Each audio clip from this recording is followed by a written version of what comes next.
ठीक। नमस्ते सर। नमस्ते sir. Thank you sir.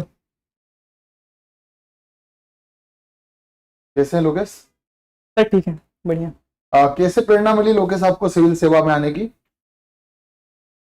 Sir civil सेवा में आने का निर्णय सर कक्षा 10वीं में तक मैंने निजी स्कूल में पढ़ाई की थी। उसके बाद सर मैंने सरकारी स्कूल में अध्ययन किया था। तो उस दौरान सर मैंने ये अपने आसपास देखा कि जो निजी स्कूल हैं उनकी तुलना में सरकारी स्कूल में जो शिक्षक हैं वो काफ़ी बेहतर हैं, और व्यवस्थाएं भी सब फंड होता है जैसे खेल आदि के लिए, वो भी काफ़ी आता है। लेकिन सरकारी सर स्कूलों में हाँ सर, शिक्षक बेहतर है। शिक्षक बहुत अच्छे हैं बनस्पत सर निजी स्कूलों की तुलना में, जैसे गैरगंज जैसे शहरों की हम बात करें तो सर मैंने ये देखा कि अ, ये जो समस्याएं हैं इसमें लेकिन विरोधाभास ये है कि शिक्षक अच्छे हैं लेकिन व्यवस्थाएं ठीक नहीं है, और लोग बच्चे भी आना नहीं चाहते हैं सरकारी स्कूलों में। तो सर मुझे ये लगा कि ये समस्या है, इसके समाधान की जरूरत है। पहली प्रेफरेंस किसको भरेंगे आप? सर पहली प्रेफरेंस में सर मैंने डेप्यूटी कलेक्टर का पद। आपको एडी स्कूल भरना चाहिए। सर मैं और भी कई कारण रहे हैं, और उसके अलावा सर मैंने कई अपने आसपास समस्याएं देखी थी, जैसे जलापूर्ति की समस्या है, नागरिकों के लिए जो सेवाएं होती हैं सर वो ना मिल बड़ी पाना। कम उम्र में आपको इतनी गंभीर समस्याओं की समझ हो गई तो आपको राजनेता बनना चाहिए था लोकेश, मुझे ऐसा लगता है। सर राजनीति एक अच्छा विकल्प है, लेकिन सर मैं अपने लिए सर प्रशासनिक सेवा उचित समझता हूँ। क्यों? राजनीति में अगर आप जैसे अच्छे लोग नहीं जाएंगे तो फिर राजनीति तो ऐसी चलती रहेगी, फिर देश कैसे आगे बढ़े? सर राजनीति के जो निर्णय होते हैं उनको लागू करने का काम प्रशासनिक अधिकारी आप करते हैं। निर्णय लीजिए ना, आप लागू क्यों करते हैं? आप निर्णय लीजिए। सर निर्णय लेने से ज्यादा मैं मानता हूँ कि निर्णय लागू करना महत्वपूर्ण होता है, क्योंकि योजना तो किसी के पास भी हो सकती है पर उसका एग्जीक्यूशन महत्वपूर्ण होता है। फिर आज तक एग्जीक्यूशन अगर ढंग से होता, गरीबी बेरोजगारी और इसके लिए तो कई योजनाएं, मैं 10 योजनाएं आपको गिना सकता हूँ, और आज तक एग्जीक्यूशन अगर ढंग से होता। राजीव गांधी जी ने खुद कहा था कि मैं ऊपर से 1 रुपये भेजता हूँ और नीचे आते आते 85 पैसा भ्रष्टाचार की भेंट चढ़ जाता है।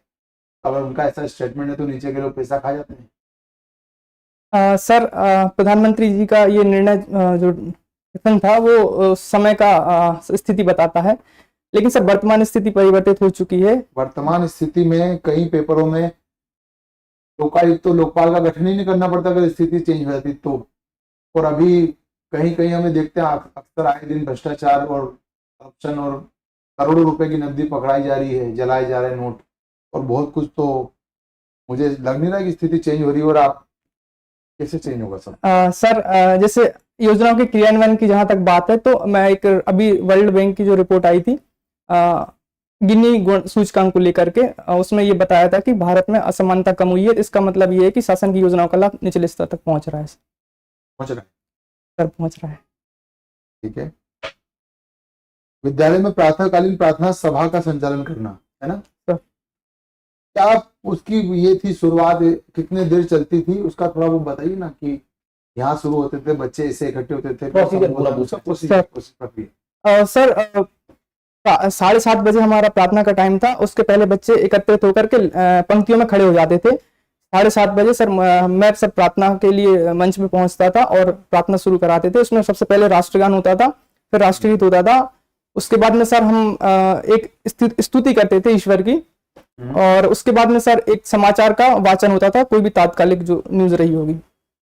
सर ये पूरी प्रोसेस थी। उसके बाद छोड़ देते थे बच्चों को। 95% और सीधे 67%। बहुत साफ डिक्लाइन है आपके ग्रेजुएशन के दौरान। तो क्या पढ़ाई में मन नहीं लग रहा था आपका?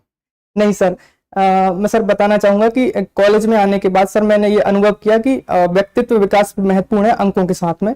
तो मैंने सर व्यक्तित्व विकास के लिए अपना फोकस को विस्तारित किया। तो उसके अलावा मैंने अन्य चीजों पर फोकस प्रारंभ किया। तो सर इस कारण से मेरे परसेंटेज में थोड़ा सा डिक्लाइन आया है। लेकिन सर कॉलेज में सर 65+ स्कोर सर अच्छा माना जाता है।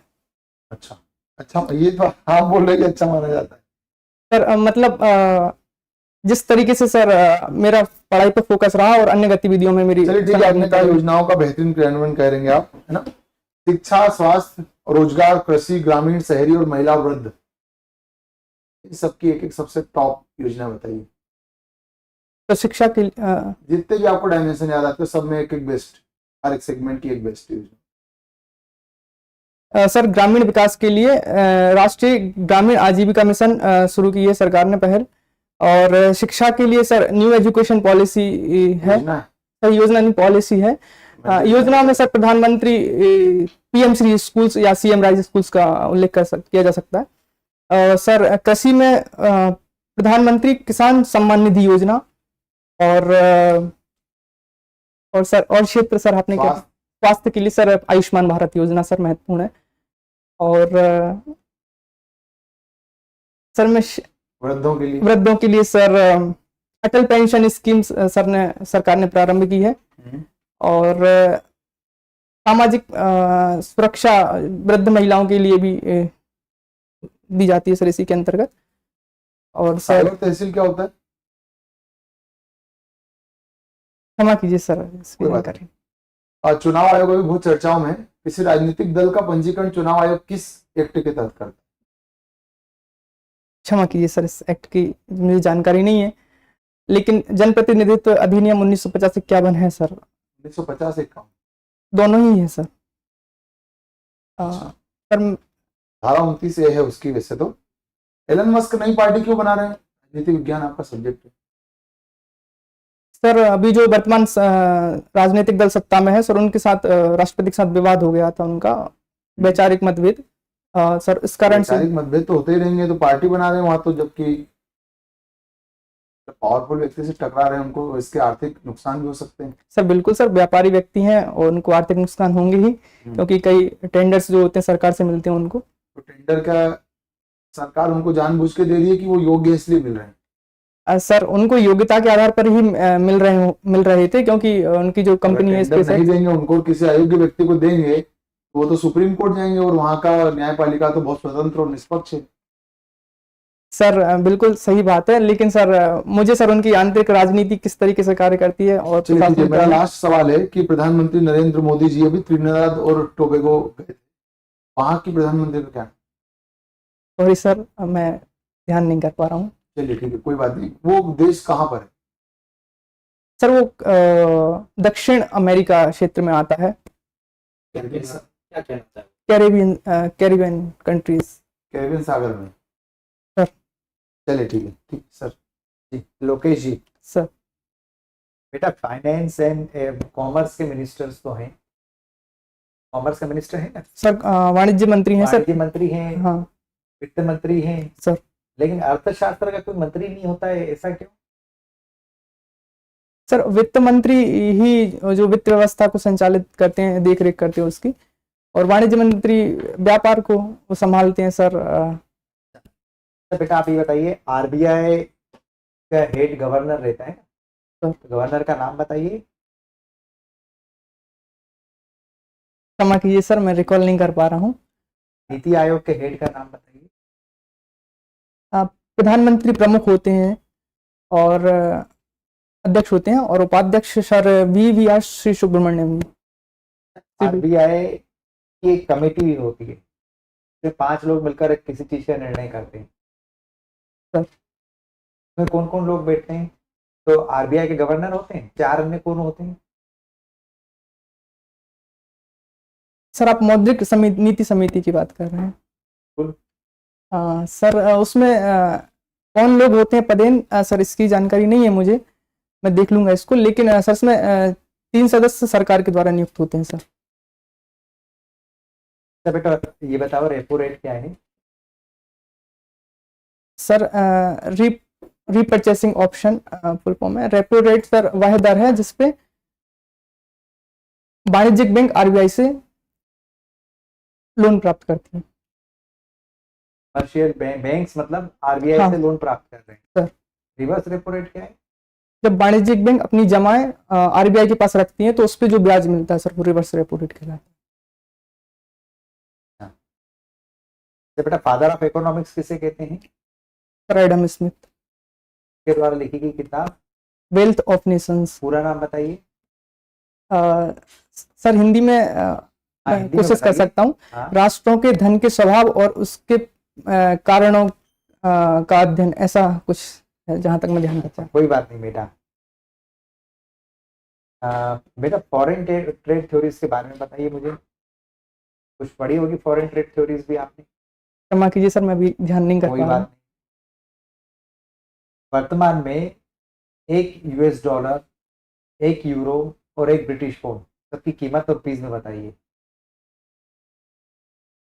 सर। क्षमा चाहूंगा सर, मुझे इसकी जानकारी नहीं है अभी। तो चलिए मैं 1 US डॉलर लगातार रुपया जो है कमजोर होते जा रहा है, और वहीं पे हम देखें तो as compare to euro and British pound हमारा रुपया स्ट्रांग हुआ है।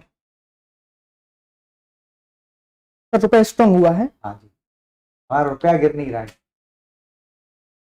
सर भारत जैसे कि कोई भी देश की करेंसी तब स्ट्रांग होती है जब उसका व्यापार अधिक होता है, क्योंकि जब व्यापार अधिक होगा तो उस देश की मुद्रा की मांग अधिक होगी सर। बट अमेरिका की इकोनॉमिक पोजीशन तो डाउन है, आज दुनिया का सबसे ज्यादा उसके पास लोन है। ठीक है सर। तो उस हिसाब से तो डॉलर की वैल्यू और कम होनी चाहिए थी, रुपया स्ट्रांग होना चाहिए था। बट रुपया डॉलर के मुकाबले हमेशा कमजोर क्यों होते जा रहा है, जबकि अन्य अन्य मुद्राओं के समकक्ष हम स्ट्रांग हो रहे हैं। चलिए मेरा अंतिम प्रश्न बेटा, वर्तमान में इन्फ्लेशन रेट क्या चल रहा है? सर मुझे एग्जैक्ट आंकड़ा नहीं पता है, 3 से 5 के प्रतिशत के बीच बहुत में बड़ा डिफरेंस है। डिफरेंस। यस सर, मैं माफी चाहूंगा sir. Thank you very much. Thank you sir. Lokesh ji, sir. आपका रोल नंबर क्या है? सर 101-367। जी। माननीय श्री अटल बिहारी वाजपेयी के कार्यकाल की कोई 4 योजनाएं बताइए अपनी। सर सर यस सर, प्रधानमंत्री ग्राम सड़क योजना, और सर सर्व शिक्षा अभियान प्रारंभ किया था शिक्षा के लिए। अभी सर 2 ही याद कर। ठीक है, आपके जो एड्रेस है इसमें लिखा है गैरतगंज। गंज का अर्थ क्या होता है? सर गंज एक व्यापारिक क्षेत्र, मंडी या बाजार को बताता आपके है। यहाँ पर है कोई मंडी? सर। और एक ये बेगमगंज, सर। ये क्या है? सर ये भी एक तहसील है, गैरतगंज से कुछ दूरी पे है। सर मैं प्रश्न नहीं समझा, मतलब नहीं, ये गंज आप गंज। मंडी से अर्थ होता है सर गंज का शाब्दिक अर्थ बाजार या मंडी से है। ठीक है, मोगली के लेखक कौन है? सर रूडयार्ड किपलिंग जी है। कहाँ पर इसको फिल्माया गया था, आपको पता है कुछ? सर पेंच नेशनल पार्क। कहाँ पड़ता है ये? सर ये शिवनी और छिंदवाड़ा के बीच। इसका क्षेत्रफल आप बता सकते हैं? Sorry sir. आप माँ तुझे प्रणाम के तहत आपका सिलेक्शन हुआ था सर। कहाँ कहाँ गए थे आप भ्रमण के लिए? सर मुख्य रूप से पंजाब राज्य क्षेत्र में हमने अमृतसर, जलियांवाला बाग और तैनीवाला बॉर्डर, बाघा अटारी बॉर्डर और शहीद स्मारक का भ्रमण किया था सर। क्या सीखा आपने इस यात्रा से? सर जो भी स्वतंत्रता से संबंधित स्थल थे जैसे जलियांवाला बाग, तो सर वहाँ से हमने क्रांतिकारी इतिहास के विषय में जाना सर, और अमृतसर में सर हमने सिख इतिहास के विषय में जाना, और शहीदी जो स्मारक पे हमने भ्रमण किया था सर, वहाँ से हमने देशभक्ति राष्ट्र सेवा की प्रेरणा ली सर। हाल ही में एक फिल्म का निर्माण किया गया है जलियांवाला बाग जो मैसेकर हुआ था उसके ऊपर, आप जानते हैं वो मूवी कौन सी है? सर उधम सिंह एक मूवी आई थी। वो काफी पुराना हो गई है, अभी हाल ही में अक्षय कुमार ने उसमें रोल किया है, जानते हैं? क्षमा कीजिए सर, चलिए जानकारी ठीक है। नहीं। आप योगाभ्यास भी करते हैं सर। तो मुझे ऐसे कोई आसन बताइए 3 जो आंखों की जो स्वास्थ्य है उसके लिए काफी लाभदायक होते हैं। सर एक तो जब हम आसन प्राणायाम करने के बाद हाथों को आपस में रगड़ करके आंखों पे रखते हैं सर, वो लाभकारी होता है। इसके अलावा हम क्या कहेंगे इस? सर इसका कोई चलिए, सटीक ठीक नाम। है। और दूसरा सर आंखों के अभ्यास होते हैं, जैसे कि आंखों को गोल घुमाना, दाएं या बाएं घुमाना, ऊपर नीचे करना सर, ये मेजर मुख्य अभ्यास है। इसके अलावा सर हम भ्रामरी कर सकते हैं क्योंकि ये तंत्रिका तंत्र को आराम देता है उस क्षेत्र। आप मुझे बताइए कॉनकेव और कॉन्वेक्स लेंस में डिफरेंस क्या होता है, उत्तल और अवतल? सर उत्तल लेंस प्रकाश किरणों को एक बिंदु पर एकत्रित करता है, और अवतल लेंस जो होता है वो उनको बिखरा देता है। Thank you sir. Lokesh ji, sir आपके नाम से कोई IAS ऑफिसर भी है क्या? हाँ सर, मध्य प्रदेश में श्री लोकेश जाटव जी हैं। क्या अभी वर्तमान में किस पद पे हैं? सर मुझे इसकी जानकारी नहीं है, देख लूंगा सर मैं। कोई बात नहीं। आपने अर्थशास्त्र से भी, ग्रेजुएशन के टाइम में आपका सब्जेक्ट अर्थशास्त्र है। पीएम कुसुम योजना, सर सर ये कृषि से संबंधित है और अटेम्प्ट ले रहे हैं, बस अटेम्प्ट ले रहे हैं, कुछ सटीक जानकारी दीजिए कृषि से संबंधित। सर क्षमा चाहूँगा सर। कोई बात नहीं, हमारी जो भारत का भी बजट पेश हुआ, आकार कितना है? भारत का सर 50 लाख करोड़ के करीब है सर। 50 लाख सर। कंफर्म जानकारी दे रहे हैं। सर मैं यही जानकारी रिकॉल कर पा रहा हूँ, करीब 50 लाख करोड़ भारत का बजट है सर। मध्य प्रदेश का सर 4 लाख करोड़ से अधिक है सर, 4.5 करीब 4,21,000, माफी चाहूंगा सर, दोबारा से बताना चाहूंगा, 4,21,000 करोड़ के करीब बजट है सर। कोई बात नहीं, इसको पढ़िएगा। अभी मध्य प्रदेश के जो वित्त मंत्री, उनका नाम बता सकते हैं आप? श्री जगदीश देवड़ा जी। अच्छा, और अभी वर्तमान में और किस पद को संभाल रहे हो? सॉरी सर, मैं देखना पड़ेगा सर। उप मुख्यमंत्री नहीं है? सर वो कोई संवैधानिक पद नहीं, इसलिए मैंने उसको उल्लेख नहीं किया। और भी विभाग है उनके? सर मैं विभाग का ही मुझे जानकारी नहीं थी। कोई बात नहीं। आप योग करते हैं सर? आप सूर्य नमस्कार किया आपने? कितने उसमें आसन है, सर मुद्राएं हैं? मूल रूप से 8 आसन है, लेकिन 12 आसनों का चक्र होता है। मंत्र बता सकते हैं? ओम सूर्याय नमः। सर। हाँ बताइए, कौन कौन से? ओम मित्राय नमः, ओम रवये नमः, ओम सूर्याय नमः, ओम भान्वे नमः, ओम खगाय नमः, ओम पूष्णे नमः, ओम हिरण्यगर्भाय नमः, ओम मरीचे नमः, ओम आदित्याय नमः, ओम सवित्रे नमः, ओम अर्काय नमः, ओम भास्कराय नमः। ये सर 12 होगा। एक ओम श्री सवित्र सूर्य नारायणाय नमः, 13। बहुत बढ़िया, वेरी गुड, बहुत बढ़िया। मयूरासन का क्या योग मुद्रा है, कैसे करते हैं, इसका लाभ क्या है? सर ये एडवांस लेवल का आसन है। इसमें Advance level? हाँ सर, मतलब आसन के हम कई लेवल्स डिसाइड कर सकते हैं, कुछ सरल प्रकृति के होते हैं, मध्यम प्रकृति। तो ये एडवांस लेवल का आसन है, जिसमें हम सर हाथों के हथेलियों के बल अपने शरीर को उठाते हैं। हथेलियों को इस प्रकार रखते हैं कि हमारी कोहनी पेट के क्षेत्र पे आती है, और इसमें पाचन शक्ति के लिए और शरीर की मांसपेशियों के लिए लाभकारी है। ठीक है, बहुत बढ़िया। प्राणायाम का आप प्रशासन में कैसे उपयोग कर पाएंगे? सर व्यक्तिगत रूप से प्राणायाम सर मानसिक शांति और भावनात्मक संतुलन प्रदान करता है, और किसी भी प्रशासनिक अधिकारी के लिए ये सबसे महत्वपूर्ण चीज है सर। अच्छा अच्छा। और लास्ट के 2-3 क्वेश्चन और भी है मेरे पास, कि अहमदाबाद विमान हादसा और उसकी रिपोर्ट अभी रिसेंट में आई है, क्या रिपोर्ट का कंक्लूजन निकल गया है कुछ? सर मैं इस रिपोर्ट को देख नहीं पाया हूँ, मैं देख लूंगा सर। कोई बात नहीं। आपकी वीकनेस क्या क्या है, क्या आइडेंटिफाई किया है इन वर्षों में? आपकी कमजोरियां क्या क्या है? सर एक तो सर मैं फिल्मों में और खेलों में थोड़ा रुचि कम रहती है, तो जानकारी उसमें क्षेत्र में नहीं होती है। दूसरा सर वीकनेस है आपकी? सर जैसे सामान्य जानकारी के स्तर पे सर। जी। दूसरा सर की जानकारियों को स्मृति में रखना थोड़ा सा कठिन होता है सर। मैं इसका प्रयास कर रहा हूँ, लेकिन फिल्म्स निकाल के आए हैं और जानकारी हो रहे हैं आपके। चलिए कोई बात नहीं, वीकनेस में आप नहीं बोल पा रहे हैं, कोई बात नहीं। आप में ऐसे क्या क्या गुण हैं जो हम डिप्टी कलेक्टर के रूप में आपको चयन कर पाए? सर प्रशासनिक अधिकारियों के लिए सर मेहनती होना और दृढ़ निश्चयी होना जरूरी है। दूसरा सर की आशावादी, मेरे अंदर ये दोनों ही गुण हैं सर। आशावादी व्यक्तित्व इसलिए जरूरी है ताकि समस्याओं का सामना कर सकें, हम पॉजिटिव रह सकें, और ये सर मैं अपने में पाता हूँ। और सर आत्मानुशासन। ये तो कोई मोटिवेशनल स्पीकर के स्टेटमेंट है। एक सिविल सेवक में क्या क्या गुण होना चाहिए? आशावादी। सर सिविल सेवक में सर उत्तरदायित्व का गुण होना चाहिए, जो कार्य वो कर रहा है उसके प्रति, और अपने जो कार्यों के प्रति पारदर्शिता का होना चाहिए कि कुछ आप नहीं बोल पा रहे, कोई बात नहीं। डिप्टी कलेक्टर की कार्य बता, कोई बात। सर डिप्टी कलेक्टर कानून व्यवस्था को देखते हैं कार्यपालिका मजिस्ट्रेट के रूप में। दूसरा सर शासन के समस्त विभागों के प्रमुख होते हैं। तीसरा सर शासन की योजनाओं का जो भी फ्लैगशिप योजनाएं होती हैं सर, उनका क्रियान्वयन देखते हैं सर। कोई बात नहीं, इसको थोड़ा सा आप करिएगा।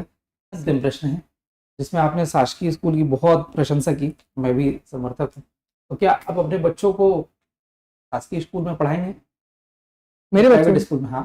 सर निश्चित रूप से शासकीय स्कूल में पढ़ाएंगे सर। अच्छा।